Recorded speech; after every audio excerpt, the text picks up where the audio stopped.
It was a bright morning in June. 4 friends, Liam, Emma, Sophie, and Noah, stood near the small harbor of their town. The sky was blue and the sea looked calm. They had a small boat and big smiles on their faces. "Are you ready?" Liam asked. Emma laughed. "I was born ready." They were going to sail to a little island about 1 hour away. People said the island was normal, but old fishermen told strange stories about it. Some said trees could whisper and lights appeared at night. The friends didn't believe in magic, but they loved adventure. Sophie brought a camera, and Noah carried a big backpack with food and a map. The town slowly disappeared behind them as the boat moved across the water. The sea was peaceful. They sang songs and took photos. Suddenly, a gentle wind changed direction. The water sparkled in many colors, blue, green, and silver. "Wow," Emma said, "this looks like magic." Near the horizon, a small shape appeared, the island. It looked bigger than they imagined, full of tall trees and strange rocks. Birds flew around it. Noah looked at the compass. This is weird," he said. "The compass doesn't work anymore." Liam laughed. "Maybe the island doesn't want us to see where north is." Everyone smiled, but deep inside they felt a small excitement and a little fear. As their boat touched the sand, the air suddenly felt warmer. The place was beautiful, but quiet. No sound of waves, no wind, just the friends, the boat, and the mysterious jungle in front of them. Emma stepped forward and said softly, "Let's find out what secrets this island has." And with that, their magical adventure The sand under their began. feet was soft and warm. The air smelled like flowers and salt. Emma looked around. "It's so quiet," she whispered. Even the birds stopped singing. They walked slowly into the jungle. The trees were tall with bright green leaves, and some of them had silver stripes on their trunks. Sophie pointed at one tree.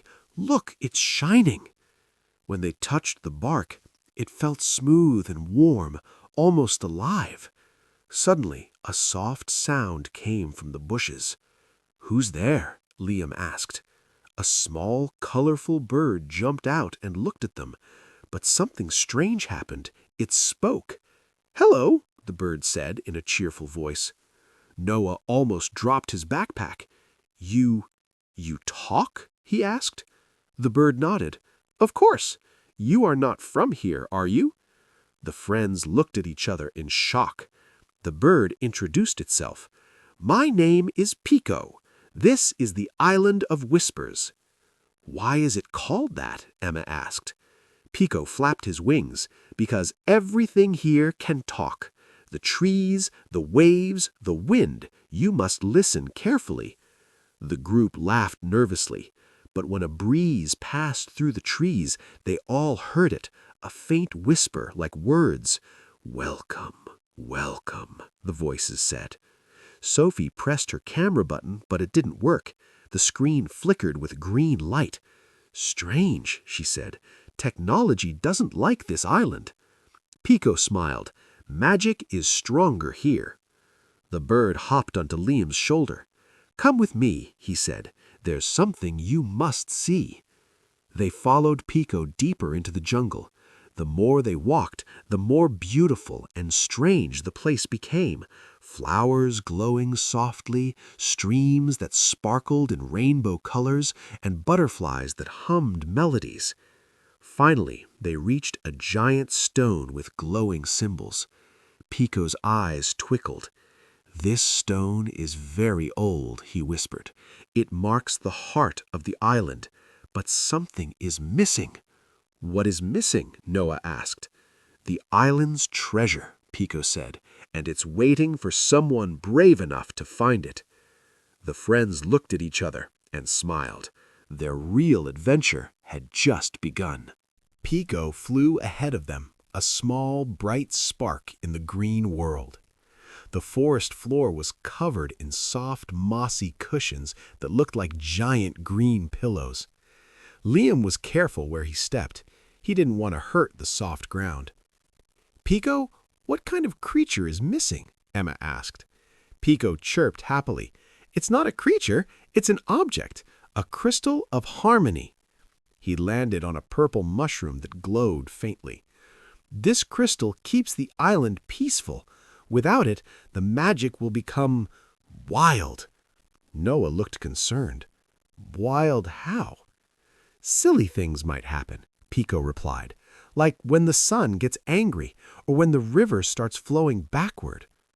They walked past enormous ferns. Sophie noticed that the light filtering through the leaves was not just sunlight, it was soft gold and pink light. "This forest is amazing," Sophie murmured, wishing her camera worked. Suddenly they heard a loud thump, thump, thump. The ground shook a little. "What was that?" Liam asked, standing in front of Emma. Pico quickly hid behind Liam's ear. "That is the rock trolls. They are very clumsy, but they guard the way." 3 large, slow-moving creatures came into view. They looked like big, happy stones with short arms and long, silly eyebrows. They were not scary, just very, very slow. They were blocking a narrow path. "We must pass them," Liam said. "How? They're so big." Pico whispered. "Rock trolls love riddles. If you give them a good riddle, they will move, but it must be a funny riddle." Liam took a deep breath. He thought about the quiet sea and the silly compass. He stepped forward and called out loudly, "Hello, big stones! I have a question for you." The trolls stopped thumping and looked down with big, curious eyes. Liam asked, "What has an eye but cannot see?" The trolls thought. One scratched his stony head. The second one blinked slowly. After a long minute, the first troll boomed, "A needle!" The trolls cheered, laughing a deep, rumbly laugh. They gently rolled themselves to the side, opening the path. "Good riddle, little human," they rumbled, and then slowly went back to their nap. "You did it, Liam," Emma cheered. Pico fluttered up. "See? Magic and smarts always win. This path leads to a secret place, a cave where the crystal might be hidden."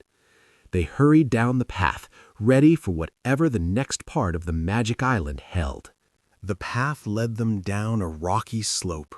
The air grew cooler, and the bright island colors faded into soft blues and grays. They had arrived at the entrance of a large cave. Water dripped from the ceiling, making a steady, calming plink, plink sound. "This is it," Pico whispered, his voice small now. "The cave of echoes. The crystal is deep inside."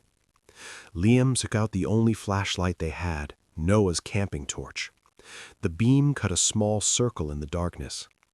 The cave walls were covered in smooth, dark rock. They looked wet, but when Emma touched them, they were dry and slightly warm. "It feels like the inside of an old ship," she noted. As they walked deeper, strange shapes started to appear on the walls. They were carvings of stars, moons, and strange winged animals. Sophie, who loved history, traced one symbol with her finger. "These look ancient. Maybe the island people made them." Suddenly, the flashlight beam hit something bright ahead. It was a small, clear pool of water in the middle of the cavern floor. The water glowed with a faint, gentle blue light. "The Whispering Lake is near," Pico chirped excitedly, flying above the pool. But right next to the pool, guarding it, was a large, sleeping guardian serpent. It wasn't a scary snake. It was made of shimmering, pale green crystal, and it looked peaceful in sleep. Noah gulped. "We can't rake it up, can we?" "No, no, no." Pico shook his tiny head. "The serpent wakes up if it hears any sound louder than a secret. We must be completely silent." This was the hardest challenge yet. They took off their shoes. Liam held his breath. Emma moved like a shadow. Every small movement felt loud. They slowly crept around the edge of the pool. The serpent's crystal scales caught the dim light, looking like beautiful frozen rainbows. They reached the other side, where a small stone pedestal stood, and on the pedestal, nothing. "It's gone," Liam mouthed silently, pointing at the empty spot. Pico landed on the pedestal, looking sad. I hoped. Just then, Sophie noticed something. Near the base of the pedestal, a small patch of moss was glowing brighter than the rest. She carefully pointed to it. They leaned in close. Hidden beneath the moss was a small carved wooden box. It was tied shut with a thin silver thread.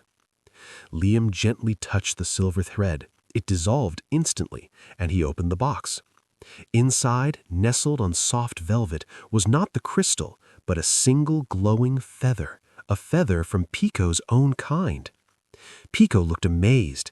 "This is a feather of direction. It doesn't lead to the treasure, it leads to the next step." They carefully tucked the feather away. They had to leave the cave as quietly as they came. The serpent did not stir. The magic forest had tested their silence. They followed the feather of direction out of the dark cave and back into the golden light of the forest. The feather pulsed gently in Noah's hand, pointing them toward a new sound, the gentle lapping of water. This was the Whispering Lake Pico had mentioned.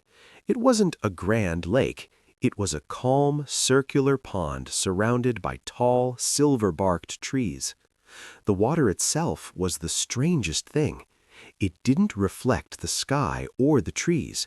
Instead, it showed swirling mists of color that seemed to form faces and shapes. "Listen," Pico instructed. "The lake speaks." They stood at the edge. If they listened very closely, they could hear soft, overlapping voices, like secrets being told all at once. Emma knelt down. "I hear my name, and yours, Liam." The voices in the water were echoing their own thoughts and fears, but in a gentle, comforting way. "The lake shows you what you worry about," Pico explained. "It helps you speak your worry so it becomes smaller." Sophie looked into the water. She saw a quick image of her camera, broken and dull. She felt a small pang of disappointment. She took a deep breath. "It's okay, camera. I will find another way to remember this magic." As she accepted the thought, the image in the water faded. Liam saw a quick flash of the ocean and his small boat. He thought, "I hope we get home safely." The lake whispered back, "Safety is in your friends." Noah, looking into the water, saw a small, empty treasure chest. He was worried about finding nothing. Pico nudged him. "Don't look at the end, Noah. Look at the journey." As the friends shared their small worries and let them go into the water, the lake responded. The colors swirled faster, and then, from the center of the pond, a single bright lily pad floated to the shore. On the lily pad sat a small, smooth stone key, glowing with faint green energy. "The key!" Pico shouted, flying around it happily. "The key to the old ruins where the treasure is kept." The air around them suddenly felt lighter. It seemed the lake had washed away their small fears, making them ready for the final challenge. Liam picked up the stone key. It felt warm and comforting in his hand. "Next stop, ruins," he announced, and they followed the feather of direction once more. The feather of direction led them away from the water, up a winding hill covered in glowing blue grass.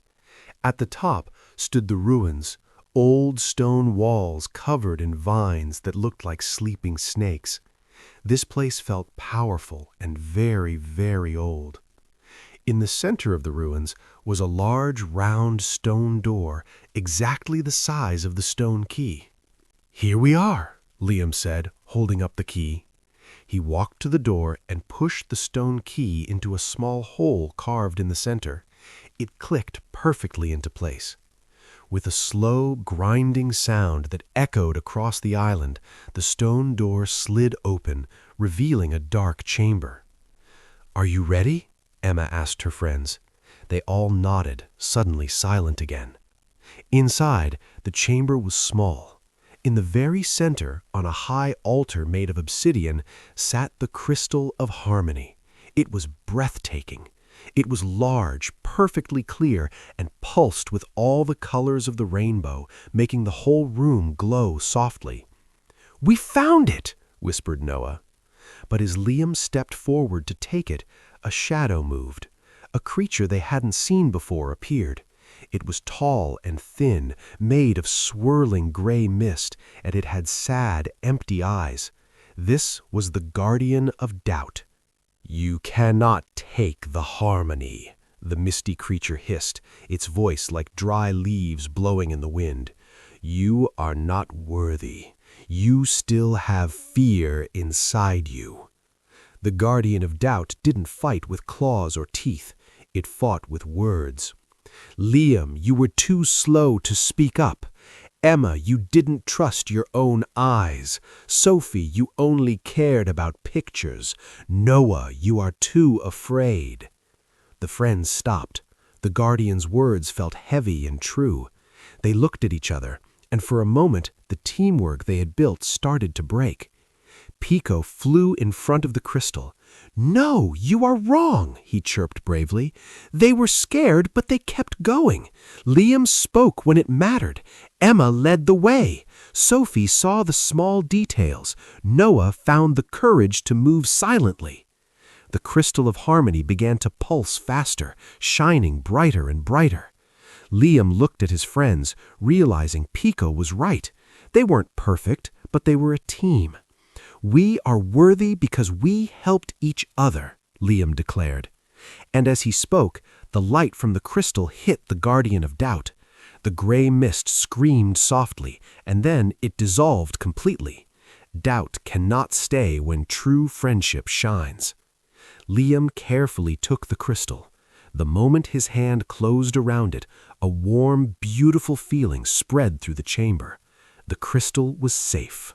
With the crystal of harmony safe in Liam's backpack, the entire island seemed to sigh in relief. The strange, unnerving magic settled back into a gentle, warm glow. Pico flew with them all the way back to the beach.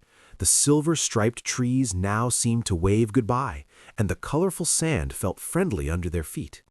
When they reached their small boat, the compass that had been dead suddenly started spinning wildly, then settled, pointing north, straight toward home. "The island is thanking you," Pico said, landing softly on the boat's edge. "You brought back the balance." The friends knew they had to say goodbye. It was hard. Emma hugged Pico gently. "We will never forget you." "I will never forget you either," Pico replied. "And if you ever need a little bit of magic, just look at the stars." He paused, then gave them one last gift. He touched the crystal in Liam's bag with his beak. The crystal flashed, and a tiny, glowing seed floated out and landed in Sophie's hand. "Plant this when you get home," Pico instructed. "It will always remind you of the magic you found and the magic you have inside." They pushed the boat into the rainbow-colored water. As they sailed away, they looked back. The island of whispers was slowly fading, becoming a faint shimmering mist on the horizon, as if it was returning to a dream. The journey home was fast and smooth. The sun set in beautiful shades of orange and pink. When they finally docked back at their regular port, everything looked normal, but they were different. They were braver. They trusted each other more, and they knew that magic wasn't just in faraway islands. It was in friendship and courage. Sophie carefully placed the glowing seed in a small pot of soil back home. Liam kept the crystal safe, hidden away but always close. They sat together, watching the stars, knowing that their biggest adventure wasn't just finding a treasure, but finding out how strong their friendship was. And that was the best magic of all. The end.